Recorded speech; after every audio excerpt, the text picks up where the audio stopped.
दोस्तों, फिर से स्वागत है आपका आपके ही चैनल, आपके ही यूट्यूब परिवार में। अब देखिए बड़ी इलायची के ऊपर चर्चा करेंगे क्योंकि देखिए बड़ी इलायची में प्रेज़ेंट टाइम में जो सिचुएशन जो आपको देखने को मिल रही है और स्पेशली कुछ मंडियों में तो बहुत ही ज़्यादा गिरावट देखने को मिल रही है। गिरावट के अंदर ही जो है बड़ी इलायची चल रही है। गिरावट तो वैसे नहीं बोल सकते क्योंकि करेक्शन है, क्योंकि क्या भाव थे, किस भाव के ऊपर है। तो इसको बोलेंगे तो यही कि आज भी ये तेज़ी में ही चल रही है। लेकिन तेज़ी के अंदर जो है इसमें करेक्शन कंटिन्यू आ रहे हैं। तो देखिए सबसे बड़ी चीज़ आपको ऐसा लग रहा होगा कि ये आगे जाएगी कि नहीं जाएगी, तेज़ होगी कि नहीं होगी। तो चलिए दोस्तों इसके ऊपर चर्चा कर लेंगे। लेकिन दोस्तों चैनल पर नए हैं तो चैनल को सब्सक्राइब ज़रूर कर लीजिएगा और वीडियो पसंद आए तो लाइक कर दीजिएगा। लगता हो शेयर के लायक है तो शेयर करना बिल्कुल भी मत भूलिएगा। तो देखिए सबसे पहले आपको ये बता देता हूँ कि ऐसा कुछ भी नहीं है कि जिसकी वजह से इलायची में तेज़ी ना आए। देखिए हो सकता है कि ये महीना जो है जो अपना फरवरी जो चल रहा है कंटिन्यू, इसके अंदर देखिए जो डोमेस्टिक डिमांड है वो डाउन थी। इसकी वजह से भी ये करेक्शन कंटिन्यू चल रहे थे।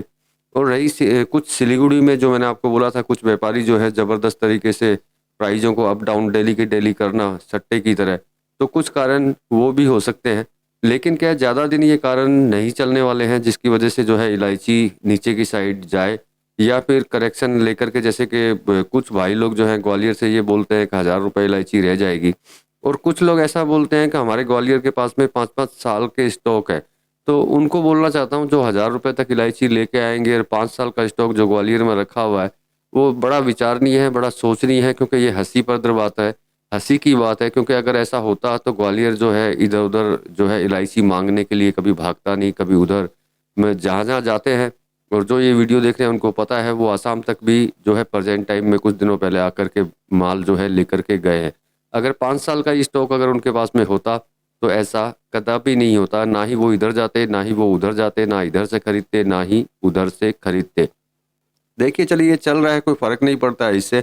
लेकिन अपन बात करते हैं तेज़ी की तरफ। देखिए आज नेपाल की बात करते हैं तो आपको पता है, देखिए गिरावट, तेज़ी और मंदी जो है वो कंटिन्यू चलती रहती है। अगर तेज़ी मंदी नहीं होगी किसी भी आइटम में तो शायद कमाई होने के चांसेस जो है कम हो जाते हैं। लेकिन इस जो आज की डेट के अंदर जो करेक्शन इसके अंदर चल रहे हैं, उससे मेरे हिसाब से घबराने की ज़रूरत नहीं है, अगर आप लंबी रेस के घोड़े हैं तो।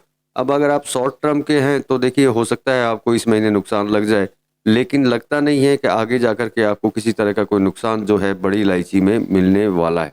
अब सबसे बड़ी बात करते हैं निर्यात की, एक्सपोर्ट की। जैसे कई लोग कमेंट्स भी करते हैं निर्यात के बारे में बताइए, तो मैंने परसों के वीडियो में भी आपको बोला था कि कुछ निर्यात तो मैंने करवाए हैं।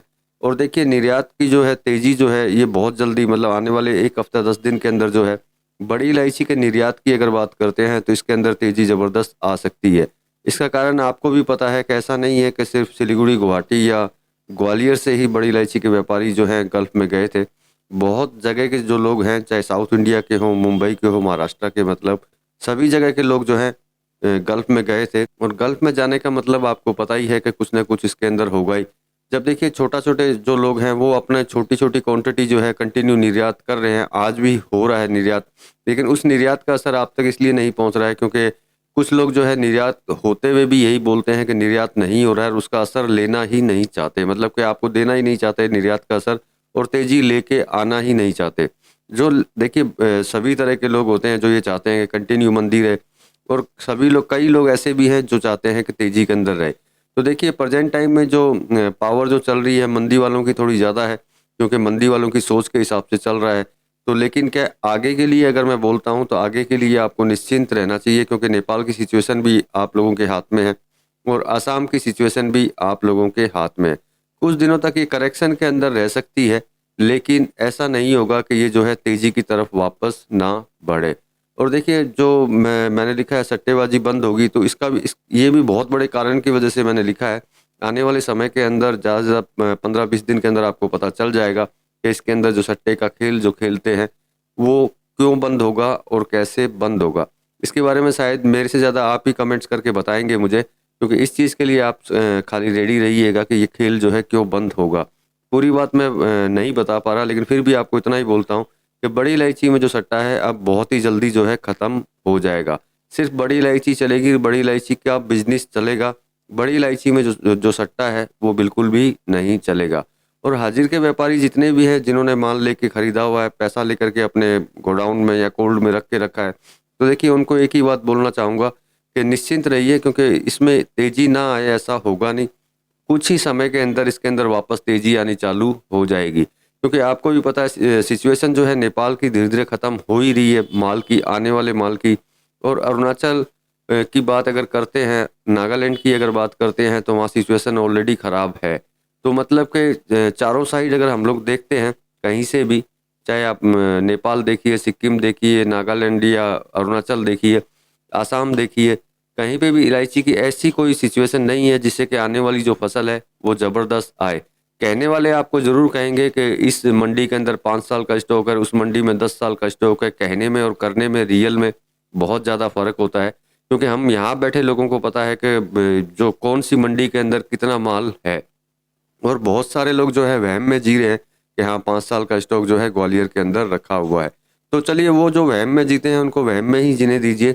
आप अपनी समझदारी से काम कीजिए। आगे के लिए आपको विचार करने की ज़रूरत नहीं है। आगे जो है आपको आज की देखिए फरवरी के महीने की बात कर रहे हैं, तो फरवरी में देखिए प्रेजेंट टाइम में जो करेक्शन के अंदर है, ये करेक्शन के अंदर चल रही है। आशा यही करते हैं कि ये करेक्शन जो है जल्दी ही ऊपर आएगा और इसको ऊपर लेके आएंगे, क्योंकि निर्यात में जब तेज़ी रहेगी तो निश्चित बात है कि भावों के अंदर भी तेज़ी आनी ही है। और इसके अंदर भावों में तेज़ी आकर के ही रहेगी, क्योंकि नेपाल किसी तरह से झुका नहीं है, ना ही वहाँ की रेट टूटी है, ना ही आसाम में किसी तरह की कोई रेट टूटने की संभावना प्रेजेंट टाइम में बन रही है। करेक्शन बनने की संभावना सभी जगह पे रह सकती है, लेकिन मंदी की संभावना कहीं पे भी नहीं है। और कोई भी किसान जो है, जितने भी किसान हो, चाहे वो अरुणाचल के हो, नागालैंड के हो, आसाम के हो, वो कोई भी सस्ते में माल देने वाला नहीं है। वो रख लेंगे, अगले साल बेच लेंगे, क्योंकि उनके पास जितना रहेगा उतना ही उनका सोना, ये बिल्कुल सोना है, सोने की तरह इसकी रेट कंटिन्यू बढ़ती ही जानी है, घटने का इसमें कोई नाम ही नहीं है। तो ये छोटी सी इन्फॉर्मेशन थी, छोटी सी जानकारी, और आप निश्चिंत रहिए। बाकी विचार आपका रहेगा, आपको रखना है या बेचना है, आप अपने हिसाब से काम कर सकते हैं। मेरे पास जो इन्फॉर्मेशन आती है वो मेरा काम है, मैं आप तक पहुंचाता रहूं। तो चलिए दोस्तों, मिलते हैं अगले वीडियो में अगली जानकारी के साथ में। तब तक के लिए धन्यवाद।